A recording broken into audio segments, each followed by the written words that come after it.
Dito ka bibilib sa mga Tulfo.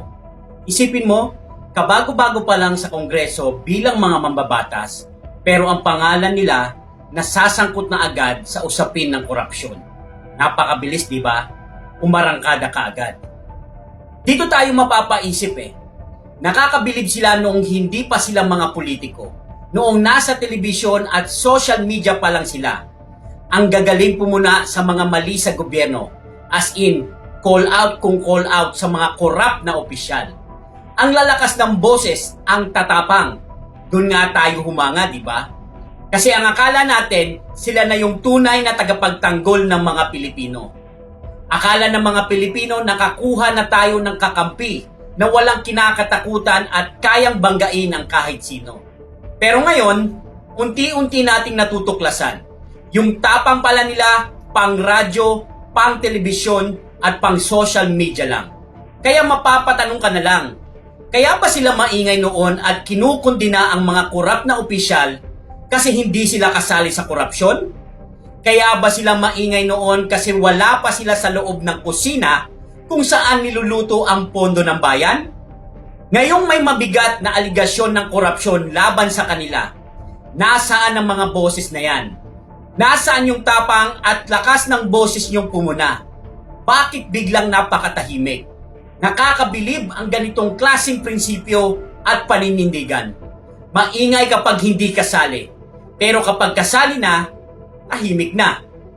Totoong tapang ba yan o lahat ng sigaw noon ay panggap lang para makakuha ng boto at maging politiko?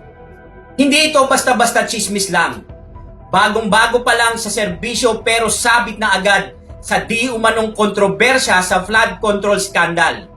Mismong sa affidavit ng 18 Marines, pinangalanan sila. May aligasyon na may 6 na maleta. Isipin nyo, 6 na maleta ang di umanong binigay at iniabot kay Erwin Tulfo.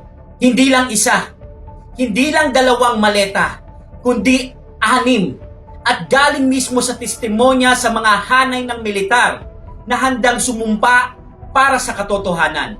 At ito pa, si Quezon City 2nd District Representative Ralph Tulfo na anak ni Raffy Tulfo, sangkot din sa di umanong bilyong-bilyong pisong budget allocations at mga aligasyon ng infrastructure insertions, particular na sa mga pondo para sa flood controls sa kanyang distrito kung saan not flood prone, hindi binabaha. Galing, di ba? Hindi lang yan.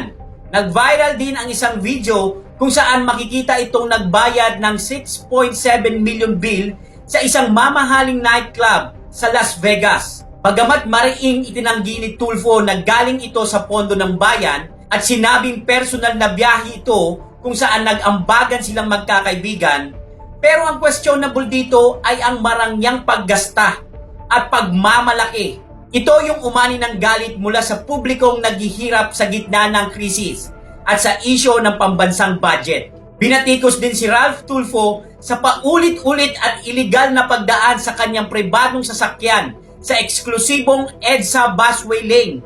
Grabe, di ba? Grabeng abuso sa posisyon. Pati yung party list nila na ACT-CIS noong nangangampanya ang tagline para sa mga naaapi. Pero sa mga ganitong balita at aligasyon, mapapakamot ka na lang ng ulo. Para ba talaga sa naaapi o para sa mga gustong maging mapang-api gamit ang kapangyarihan at pondo ng gobyerno? Ito ang malaking hamon sa ating bilang mga mamamayan. Kailan ba tayo matatapos sa pagtitiwala sa mga taong ang lakas ng boses sa labas, pero kapag nakapasok na sa loob ng gobyerno, nagiging katulad na rin ng mga dati nilang pinupuna?